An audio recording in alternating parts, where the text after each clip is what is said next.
মাগরিবের আজানের সময় ঘরের দরজা জানালা ভুলেও খোলা রাখবেন না। যদি খোলা রাখেন তবে মারাত্মক কিছু ক্ষতি হয়ে যাবে। কি কি ক্ষতি হতে পারে সেটাই আমরা আজকের ভিডিওতে জানাবো। মাগরিবের সময় দরজা জানালা বন্ধ করাকে অনেকেই আমাদের দেশের মানুষ সামাজিক প্রথা বলে চালিয়ে দেয়। আসলে এটি কোনো সামাজিক প্রথা নয়, এটি মহানবী সাল্লাল্লাহু আলাইহি ওয়াসাল্লাম নানান ধরনের হাদিসের মধ্যে বলে গেছেন। রাসূলুল্লাহ সাল্লাল্লাহু আলাইহি ওয়াসাল্লাম কেন মাগরিবের আজানের সময় দরজা জানালা বন্ধ করার নির্দেশ দিয়েছেন? পবিত্র আল কোরআনে আজ পর্যন্ত যত কিছুই পাওয়া গেছে সবই চিরসত্য এবং রাসূলুল্লাহ সাল্লাল্লাহু আলাইহি ওয়াসাল্লাম আজ পর্যন্ত যা বলে গেছেন সেগুলো অবিশ্বাস করার কোনো সুযোগ নেই। যদি কেউ সেগুলো অবিশ্বাস করে সে অমুসলিম এবং কাফের হিসেবে গণ্য হবে।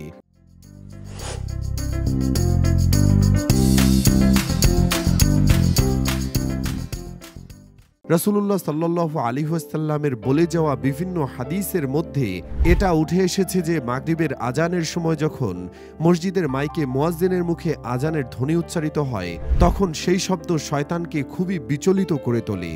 সেই সময় শয়তান আশ্রয় খোঁজার জন্য এদিক ওদিক ছোটাছুটি করে এবং আশ্রয় খুঁজতে শুরু করে। তখন যদি কোনো মুসলিমের ঘরের দরজা খোলা থাকে তবে তৎক্ষণাৎ সেখানে প্রবেশ করে।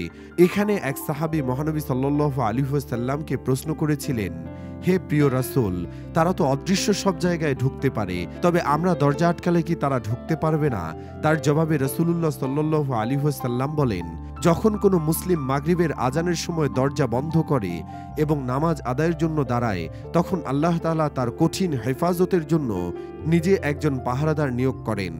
এছাড়াও রাসূলুল্লাহ সাল্লাল্লাহু আলাইহি ওয়াসাল্লাম মাগরিবের আজান দেওয়ার আগেই ছোট বাচ্চাদেরকে নিজ ঘরে ফেরত যেতে বলেছেন, কেননা মাগরিবের আজানের পরে দিনের আলো ফুরিয়ে রাতের অন্ধকার শুরু হয় এবং রাতের অন্ধকারে জিনের চলাচল বেড়ে যায়। এক্ষেত্রে সেই সকল শিশুরা অরক্ষিত হয়ে থাকে, কেননা জিনের মধ্যেই দুই প্রকার জিন থাকে, ভালো জিন এবং দুষ্ট জিন। যারা মূলত দুষ্ট জিন হয়ে থাকে তারা সবসময় কোনো না কোনোভাবে মানবজাতির ক্ষতি করার জন্য উঠে পড়ে লাগে। এক্ষেত্রে অবুঝ শিশুরাই বেশি ক্ষতিগ্রস্ত হয়ে থাকে।